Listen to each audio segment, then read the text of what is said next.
Good afternoon, everyone, or good morning, depending on where you're joining us from. Thanks so much for making time to be with us for an interview that I think you're going to really enjoy today, a new leader of the Notre Dame family. Some quick updates, though, before we get started. We're, believe it or not, less than 5 weeks from the conclusion of the first semester. November 21st is the final day. And it's the last probably warm day that we're going to have for a while. It's supposed to hit about 70 today, and then a cold front is coming in, and we're going to start to feel the kind of the real effects of fall as we go forward. On the COVID-19 front, we continue to administer about 1,200 tests a day. The positivity rate continues to be under 1%. So that is encouraging, but we continue to monitor that closely. And as activities move more and more indoors with the weather, we remain vigilant and are concerned about trying to manage this pandemic to the best of our abilities. Flu vaccines have been administered already on campus, free of charge to every student, and most all students at this point, and faculty and staff have taken a flu shot or are signed up to take one very soon. That is important for the coverage of the flu in and of itself, but also the ramifications, as you know, with the virus. We are going to have testing protocols for all students before they return home in late November. And then there will also be testing protocols in place before they come back to campus for the second semester in early February.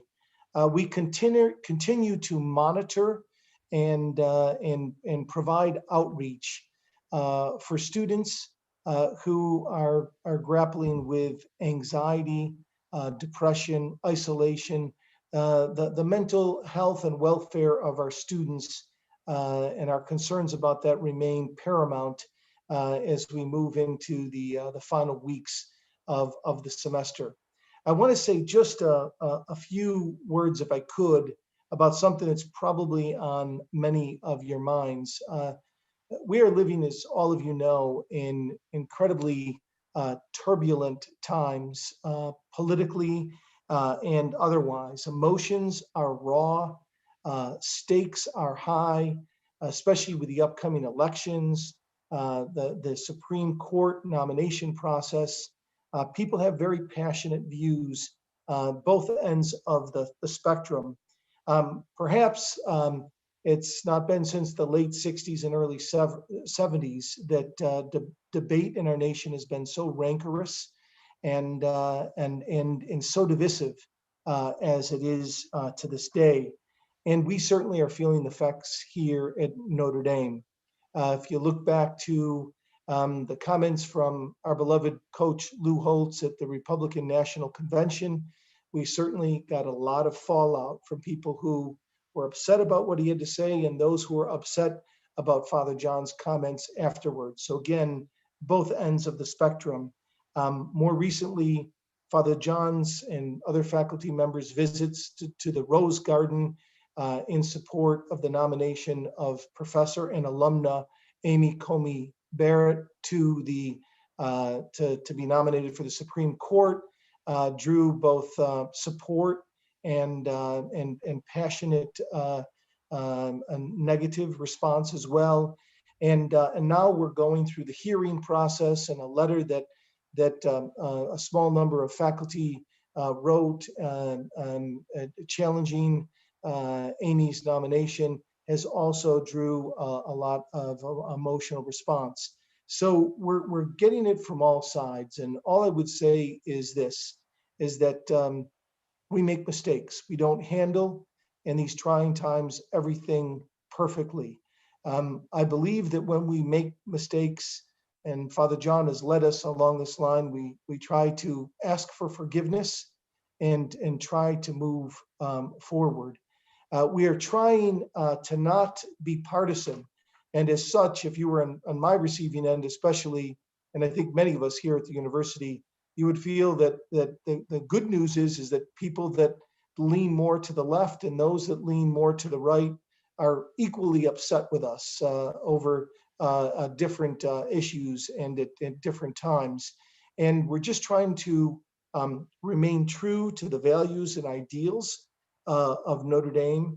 And we're also trying to engage in this rancorous debate with some civility and to offer a level of forgiveness and grace in a discussion that seems to lack both of those qualities across the board. These are tough times. Things will certainly get more impassioned between now and the elections, and probably immediately after the elections. Please bear with us. We're trying to do the right thing. We're trying to stay to the kind of moral rudder of Notre Dame to the best that we can. You may not agree with it. People of goodwill will disagree, and we want to hear from you when you're upset about something, but these are tough times to navigate, and we're trying to do the best that we can. I'm thrilled today to be joined by the new dean, actually the 17th dean in the history of the University of Notre Dame, the 17th dean of the College of Engineering, which is celebrating its 100th anniversary this year as a college. She is just 10 weeks on the job, and her name is, of course, Trish Cullligan, and she was at Columbia University, most recently the department chair and the Carleton professor of civil engineering and engineering mechanics. She was there as a faculty member for 17 years at Columbia. She won prestigious teaching awards from her students 3 separate times. She is the co-author of 7 books. Prior to Columbia, Trish was a professor at MIT and their Department of Engineering for 9 years. She is a fellow of the American Society of Civil Engineers, and she has done extensive work with the U.S. National Academies, including chairing a congressionally mandated committee. She received her PhD in engineering from the University of Cambridge, so she could not come to us, better credentialed. Trish and her husband, Wade McGillis, are the parents of 2 daughters who are in their late teens, one in high school and one in college, Claire and Anna. So please join me in welcoming Trish Cullligan, the Matthew H. McCloskey Dean of Notre Dame's College of Engineering. Thanks for being with us today, Trish. Oh, Lou, thank you for having me join you on this call. I really appreciate the opportunity so early on in my time at Notre Dame. Well, I know people are going to really enjoy meeting you today for the first time in many occasions, and certainly everyone getting to know you better.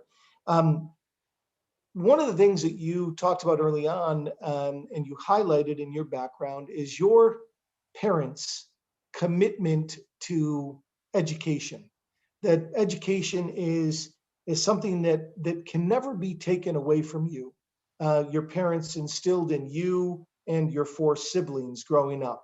Can you tell us a little bit about how that's influenced your career, and take us a little bit back to your childhood and what was instilled in you in those early days? Yeah, absolutely. So my 2 parents grew up in post World War II in Liverpool, England, in relative poverty. However, they were both very fortunate to gain scholarships to attend local Catholic schools. And from there, they gained scholarships to attend Liverpool University, where they were first generation college students. And for them, the college education was a gift that provided them a pathway out of poverty. But probably more importantly, it provided them with a strong sense of personal worth and dignity.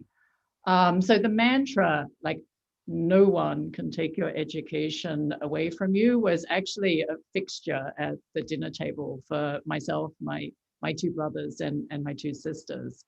So they wanted to give this gift of education back to their own children. So they invested most of our family resources in providing us with the best K through 12 education they could, in the hope that we would also gain scholarships to be able to attend college. And I was very, very fortunate. I myself got a scholarship to study engineering at a university in England. And I could not have attended university, and I absolutely could not have had all of the amazing career opportunities I've had in my life to date if somebody hadn't given me that gift of education. So it's something that's always going to be very important to me. I think it's one of the greatest gifts that we can give young aspiring students. Is a gift that lasts a lifetime. In my case, it was a gift that was multi generation. So it's always going to be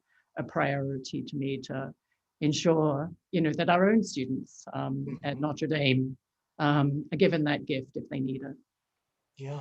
Well, it's clear that for the last campaign and going forward, financial aid continues to be the highest priority that is sought out at the university, and many people who are with us today have really stepped up to be huge supporters of making a Notre Dame education accessible to those who come from similar backgrounds as your family. So continuing to break those cycles is an important part of Notre Dame's mission.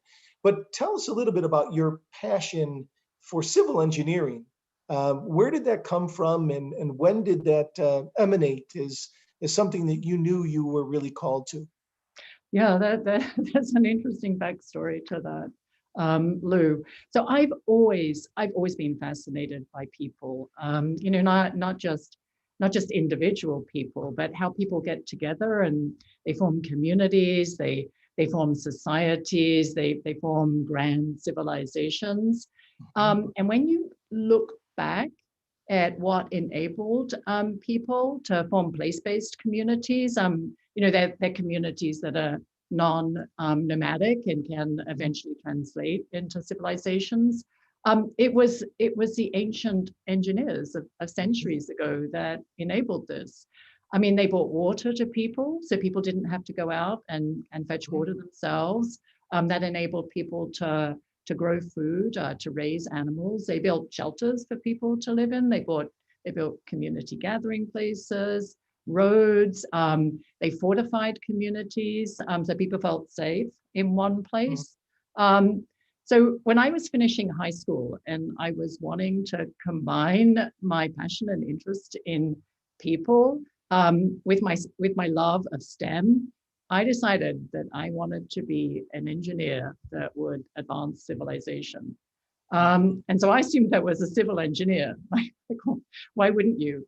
Actually, it turns out I wasn't 100% correct about what civil engineering was at the time that I undertook my own studies.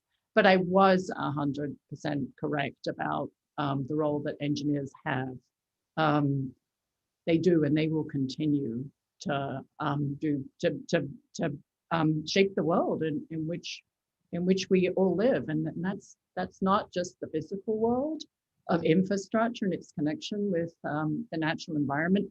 Now, more and more, it's our virtual world, like this world of data that we're living in, and is growing in importance almost day by day. So I think I did eventually manage to combine my STEM passion with my love of people, and I formed what I thought a civil engineer should be throughout my career. That's wonderful. So it sounds that you were able to marry your passion for an engineering education together with service to humanity, how to better the human condition, and that's terrific. I understand that early on, also you had an encounter with Mother Teresa. Can you tell us a little bit about that, and how did that encounter impact your life? Yeah, absolutely. So when I was 8 years old, my parents moved our family to Melbourne, Australia, and we stayed there till I was 15 years old. And as part of their investment in our K through 12 education, my sisters and I were really fortunate to attend a school that was run by the Loretto sisters. And the Loretto sisters themselves were extremely proud of the fact that Mother Teresa was herself once a Loretto sister, and taught for 15 years before she felt her own calling to leave their convent and go out into the world and be a force for good in alleviating poverty. So to me, Mother Teresa was always this iconic figure that was larger than life. And when she visited Australia, she would stay with the Loretto sisters. And one time when she was visiting Melbourne, Australia, she was staying with the Loretto sisters at the convent where I was attending school. And we were told if we were at the school gate early, Mother Teresa, who was being picked up at the front school gate to continue the next leg of her journey, would spend some time greeting the students that gathered there. So I remember the day very vividly. I was running a bit late, and I was rushing towards the gate, and all I could see was this group of students, and I was so disappointed because I thought I'd missed the opportunity of meeting Mother Teresa. How when I got closer, I realized she was there. She was just much smaller in physical stature than I had envisioned her, and all of these teenage girls were towering over her. And that image has always remained with me. Literally nobody has to be physically larger than life to make a difference in the world, and to be a force for good. And that's something that I carried with me whenever I tried to make progress. That's beautiful. That's a wonderful story from an 8-year-old lens. So this is I'm terrible with English language accents, but given your background from kind of Liverpool to Australia to Melbourne and then back at Cambridge, do people get confused by your accent? Is it a mixture of these different places that you lived? People are always trying to guess where I'm from. Yeah, because I have this hybrid British accent. I have the Australian accent, and when we talk about Australia, I sort of tend to go back to having some type of Australian dialect when I speak. And of course, now I've been living in the United States since 1994. So I get a lot of people like guessing, do you come from South Africa? Like, where do you come from? They're just trying to pinpoint. I have to tell you now though, that my family that remains in the UK, my parents, two of my brothers and one of my sisters, think I have an American accent. Do they really? Well, I don't think it's one of the challenges, right, of being from many cultures is that you're never fully from any one. And your background is evidence of that. I mean, the time that you spent in Australia, obviously growing up in England, you spent considerable time living in France, and then of course now in the United States. Your research has brought you to projects where you have been engaged for extensive periods in Africa and India and in Bangladesh and in the Dominican Republic. How has this background of being really from many cultures influenced your global perspective on education, and in particular in engineering education? That's a great question, Lou. I mean, I'd say one of the many lessons that we've all learned now from living through this pandemic is that we're interconnected as a human society these days. That was something that I saw growing up and having all of these great experiences of living and connecting with communities from all over the world. But I think even even people that haven't had the opportunities to travel in the way that I have, see now the connectedness. I've just seen my work in Africa, Bangladesh, India, and in the Dominican Republic has also brought home to me the significant differences in resources that people and communities have around the world. A third of the world's population, I mean, that's literally billions of people right now, still lack access to energy, to clean water, to basic sanitation, healthcare needs. And that's true for both rural communities as well as communities that are living in some of the largest, densest urban environments in the world. And you've got to think back to the fact that ancient engineers centuries ago were bringing water to people. Yet we still have billions of people that just don't have access to basic services, and that lack of access to basic services, as well as opportunities for people to grow, stops people from reaching their full potential. Which is bad for all of us, particularly if you go back to the fact of how connected we are as a global society. So when I think about the training that we need to provide future engineers, we obviously need to train them to be global citizens. We need to train them to harness technology for the benefit of everybody, and not just to advance certain sectors of our society and leave other sectors behind. I think we also have to have future engineers think about how engineering and engineers can advance human dignity, solidarity, and the common good, which means that we need engineers that are empathetic and think about the human condition, and human needs. I'm convinced that engineers that are trained in this way are going to be future societal leaders, and those leaders are going to be the people that can help everyone realize their full potential. And I think many of those engineers are going to come from the College of Engineering in Notre Dame. I think we just have the right educational experience. We have the unique Catholic character of our university, and we have huge opportunities ahead of us for the college. Well, my experience of engineers is they tend to acquire kind of a rigorous discipline in how they approach problems. They tend to be brilliant, very hardworking, and humble. They're not usually front and center. Much of the great work that you talk about that they've done for building our societies and improving the human condition is often done as an invisible hand. They're behind the scenes, making everything work. Historically, is there an engineer that is a role model for you? Somebody who's inspired you more than others that you kind of look to and try to, in some small ways, model your own life after?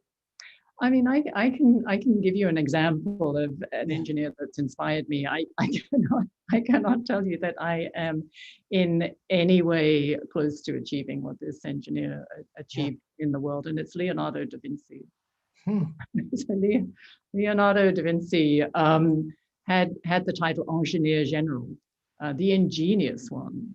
And, that's to some extent where the racine of the word engineering came from, because the ancient engineers had to pull all of the threads together to create safe spaces and safe places for humans to settle and flourish. But I think what's inspiring about Leonardo da Vinci as an engineer was that he was also a great artist, and he communicated to people in so many different forms. And he didn't just touch people's lives through his engineering skills. He touched people's lives through other skills that he had. I'll mention somebody else if you'll give me a second. With Emily Roebling, who was who was responsible for finishing the Brooklyn Bridge. I mean, her husband, she was a mathematician, actually. She was a woman who studied mathematics at a couple of centuries ago, at the time when it wasn't normal for women to study mathematics, but she was very well supported by her family. And her husband was the engineer that started the Brooklyn Bridge and ran into ill health, before the bridge was finished. And she was the force behind getting that iconic structure completed, and it still stands today as an iconic and beautiful. I think it's beautiful. Yeah. Beautiful, bridge that joins important New York City communities together. No, that's a great story. I'll look at the Brooklyn Bridge a bit differently now on future visits. That's wonderful. So you're 17 years on the faculty at Columbia, a good long tenure, and in chair of the Department of Civil Engineering and Engineering Mechanics. When we talked earlier, I was in particularly fascinated by the fact that you helped to found Columbia University's Data Science Institute, which was almost like a second full-time job. Can you tell us a little bit about that engagement and what your leadership was involved in there? Yeah, so this started with an initiative that Mike Bloomberg, who was the mayor of the city of New York, began after we'd experienced the 2008-2009 crash. And in New York City, it was sort of particularly devastating because the financial services and the real estate industry were both impacted at that time, and they were sort of the leading pillars of economic development, and the sort of the leading economic driver for many sectors of the city. So he felt that the city needed to develop other economic pillars, and he wanted to expand the city's capacity in applied science and engineering. So he put out a request for proposals to start new institutes that focused on applied science and engineering topics. And I was part of a team at Columbia University that proposed the Data Science Institute. And it was interesting because we did a bottoms up sort of sourcing of ideas from the faculty at the time, and many of them were coming forward. This was in the College of Engineering at Columbia University, saying data is disrupting my life. There's so much opportunity. Can we harness this data revolution to answer questions that we didn't think we could answer? Could we harness it to move technologies forward that we didn't think were possible? So we proposed the Data Science Institute. At the same time, the McKinsey report came out saying data is disrupting the world outside of the academic campus. And what was interesting was that you saw the communities inside and outside campuses aligned, aligned in this area of the power of data to do good, but also maybe not to do good in society. So we were given funding from the City of New York to start this Data Science Institute. We had to hire 30 faculty. They wanted us to do it in a year or two. We're like, no, hold on a minute. It doesn't quite work like that. We had to, develop 40,000 square foot of new space. We had to think about how to connect what we were doing inside the campus to the outside world, because this initiative was about continuing to drive the economic engine of New York City. Mm-hmm.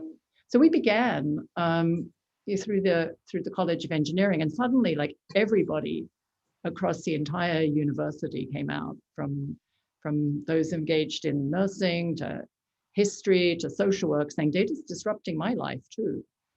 So it grew from this initiative that myself and Kathy McEwen, who is the director, started as the response to this request for proposals, to an institute right now which spans 10 colleges and engages hundreds of faculty and is graduating, hundreds of master's students that we hope are going out and changing the world changing our virtual world for better. Yeah, fascinating. You've raised hundreds of millions of dollars and had huge economic impact. I mean, it's quite an endeavor. So how were we able to recruit you away from all of that to come and become the 17th dean of the College of Engineering at Notre Dame? Okay, so my first answer to that question is a little bit rhetorical. Why would not an engineer who's passionate about connecting technological advances to a flourishing of human society not want to be a Notre Dame engineer? So I think I found my home here. My second answer actually has to do somewhat with my own reflection the past couple of years on, how great universities like Notre Dame need to evolve over the next couple of decades to continue to remain societally relevant. And for myself, I've been personally focused on what I see as a need to close the knowledge to action gap. And this means ensuring that the knowledge that we generate on our campuses that could be put to good use to advance human dignity, solidarity, and the common good actually makes its way outside of our campuses, into the non-academic world and has a positive impact. And I think we're seeing universities take on this challenge in sort of bits and pieces, but I don't think we've necessarily seen an entire university think through this in a deliberate and thoughtful manner, really make a commitment to ensure that knowledge that we we are able to move forward has the impact outside our campus that it needs to. Anyway, so when I was given the opportunity to consider this position, and I came to campus and I got to meet a lot of people, including other deans. I found other people on this campus were thinking through the same question, and were also seeing this necessity to close this knowledge to action gap. So again, it made me feel at home. It really made me feel like I belonged here. And this was a community that had very similar values to mine, and was committed to being a force for good, not just in today's world, but in the world that we imagine we want as we look to the future. Well, it's only been 2.5 months. We're thrilled that you're here. But what in that short period of time would have been some of your initial impressions or learnings? And what opportunities do you see ahead for Notre Dame to make a unique contribution to the world of engineering and its impact? Okay, first let me start by saying I've been really, really impressed by how the College of Engineering has responded to the COVID crisis. And also the commitment that the university made to bring our students back and to provide them with an in-person education. So long before I arrived on campus towards the end of July, the college's leadership, the faculty, and the staff had all been working tirelessly throughout the entire summer to ensure that the college was prepared and ready to launch in-person instruction this fall. And that was like no easy task, because a lot of the educational experiences that we provide to our students involve hands-on experiences. Engineers, we have to learn how to build things. We're passionate about building things that, they involve laboratories. They're not easy things to think about. How can we do this in person? So but you know, the leadership, the faculty, and the staff of the college, they delivered. You know, and I also want to say that I've been really impressed by the behavior of our students too. They've committed to doing their bit to ensure that our campus community is safe. That, you know, to look out for each other, you know, and to, you know, help us continue to be together as a community. And you know, and I say when we hit the you know, the small roadblock, and we saw the cases increase a little bit, you know, our college community pivoted online, pivoted back, you know, when it was safe to do so, and you know, did so frankly without a lot of fuss. You know, so I would say one of the proudest, one of the things I'm most proud of is really the strength and resilience of our college community, which is exemplified by you know, how everybody is has pulled together in the same direction during this pretty challenge experience we're all living through. Another thing that's actually really impressed me is the contrast between the size of the College of Engineering faculty and the impact that the college is increasingly having on our campus. You know, first let me take a little sidebar here and say that all of the faculty in the college, whether they're tenure track, research professors, teaching professors, professors of practice, they're extraordinary people and really talented. But if we just focus on the tenure track faculty, they're just 15% of the faculty on this campus. Yet at this point in time, engineering has almost a quarter of the undergraduate students engaging in Bachelor of Science degrees. You know, about 33% of the PhD students are engineering PhD students, and the research enterprise, if you look at that, you know, about 40% of the research enterprise on this campus involves College of Engineering in one way or another, you know, along with our sister colleges. So it's actually really impressive given like how relatively small we are as a college, you know, how much impact So as they would say, you're punching above your weight, they would say, right? I'm punching above my weight. Yes. You know, people of small stature can Yeah, go out and exactly. change the world. So how about your vision going forward? What opportunities do you see? Yeah, in terms of opportunities for the future, I'm obviously just getting to know the college. We're just about to start on a strategic visioning process. I'm excited to crowdsource ideas, particularly from you know, a younger faculty. I'm a strong believer that you know, our younger faculty hold the key to the future. So I'm wanting to get their ideas. But you know, there are some areas of focus that we've already honed in on. You know, one which is extremely important to the future of our college as well as the future of the university itself is diversity, equity, and inclusion. So one of our priorities right now is to recruit and retain more female faculty and more faculty of color.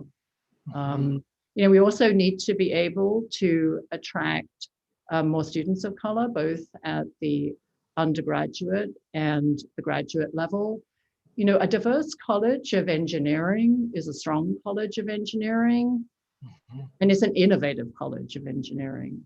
Like we need the full breadth of society sitting around the engineering table and thinking through how we're going to shape the future of the world that everybody lives in. You know, so that's a top priority for the college. Another thing that I'm beginning to think through, you know, with the College of Engineering community itself, is how we need to evolve and utilize our facilities going forward. And what our facilities need to look like 10 years from now. Mhm. You know, we are going to have to give our students more opportunities to go from idea to product. Mhm. You know, sort of give them more experiential learning experiences. And the Engineering Innovation Hub that is moving out right now, you know, which has been propelled forward by many of my great colleagues. I'm not gonna be able to claim them any Mhm. hand in that, but that's an example of the type of space that we need to provide our students. That particular hub is focused on manufacturing, but I think there are other hubs that we need to think about. You know, data hub. You know, we need to think about hubs that allow our students to go from idea to product. You know, we think of grand challenges like climate change. We think about delivering water to the billions of people. But you know, as we're punching above our weight, as you said, Mhm. you know, we're also going to need to expand our footprint when it comes to research labs. Mhm. You know, we need to attract, continue to attract the best and brightest faculty. You know, they're important to educate our students, but they're also important for us as a Notre Dame University to be the force for good that we need to. So you know, so they're two areas: diversity, equity, and inclusion. And you know, also like what does our space need to look like to continue to provide the education our students deserve, and for us to continue to, you know, have the impact that we need to have, and beyond, of course. I've heard you describe your family as a family of engineers. Can you tell us more about that? Oh yes, I would love to tell you more about that. You know, so my husband Wade McGillis, did mechanical engineering at Northeastern University when he was an undergraduate. He was a first generation college student himself. Mhm. He deliberately chose a co-op program because it enabled him to go out and work, which you know he needed to do. And then he was fortunate to be given an opportunity to do a PhD in mechanical engineering at Berkeley University. There's a Mhm. lot of discussion between myself and my husband about whether Berkeley is a better university than Cambridge. so we're super competitive at that level. But my elder daughter Claire, who's 19 now, is a sophomore in college. She's at Columbia University and she's studying engineering. And the minute that I decided to take this wonderful opportunity that Notre Dame offered me and to leave my position as chair of the Department of Civil Engineering and Engineering Mechanics at Columbia, she declared civil engineering as her major. So I'm super proud. We have another engineer committed to advancing civilization in our family. And my younger daughter's in high school. You know, she's a senior in high school. She's navigating the whole college situation. You know, she's navigating the fact that you know, many other students around the country, you know, the SAT and ACT exams are, you know, not moving forward. But ever since she was ever since she was a little girl, she's always wanted to do environmental engineering. It's been her passion. You know, so right now she's in the middle of college applications to engineering schools. So yeah, we're a family of four, and we're 4 for 4 when it comes to being engineers. Engineers, that's terrific. So, as a family of engineers, do you have any good engineer jokes? I love to walk through the math building and look at the math humor that they have out on the office doors. Probably about a third of which I understand, but I always find it to be fascinating. So, among your family, do you have any good engineering jokes? Oh my goodness. Like you caught me off guard there. No, we don't joke about engineering in my family. Why would we joke about engineering? That's a good Engineering is answer. the center of our lives. Um, we joke That's about how bad we all are at Jeopardy. Well, I want to thank you because I have a son who is a senior here at Notre Dame, and he's been a political science major with a minor in business economics, but he's got a job next summer working in DC in the cybersecurity area. So he chose, and I can't remember the exact name of the minor, but during his senior year, he chose that he's going to pick up enough courses to basically do a minor in cybersecurity in the College of Engineering. And I want to thank you personally because you guys have been killing him with the labs and everything else. It has kept him off of a more negative path that he might have pursued with some more idle time his senior year. And what I told him, I said, you've done this just backwards. I said, nobody works harder than the engineers on campus, and there is no grade inflation in engineering. So it's he feels a tremendous sense of purpose, and he knows he's getting a great compliment to his education that's going to prepare him better for the working world. And so I want to personally thank you for that.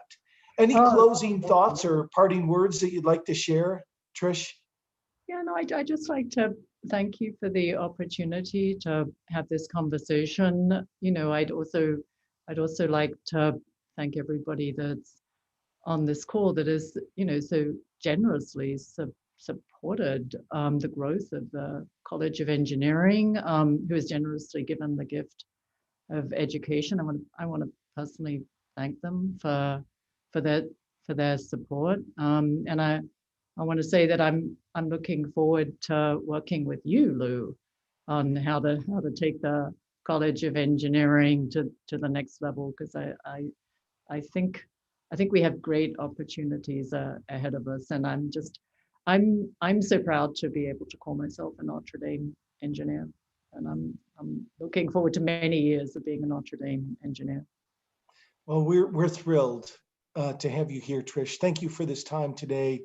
Our prayers will be with you. I know many who are watching here as you begin your tenure as the leader of the College of Engineering. I'm sure great things lie ahead. Our prayers are also going to be with your husband and your two daughters as you navigate the transition and their moves to college. Your youngest daughter's move anyways. And we're really grateful. I know that great days lie ahead for the College of Engineering under your leadership. So thanks again for being with us today. Thank you. A quick plug: next week at the same time, noon, we are going to interview Carter Sneed, who is a professor of law and the director of the De Nicola Center for Ethics and Culture, noon next Wednesday. As we always do, let's join together in the prayer to our patroness, the mother for whom this university is named. And whether you're in your workplace or at home, please join with us. Hail Mary, full of grace, the Lord is with thee. Blessed art thou among women, blessed is the fruit of thy womb, Jesus. Holy Mary, Mother of God, pray for us sinners, now and at the hour of our death. Amen. God bless you. Thank you, and go Irish. Thanks again, Trish. Thank you.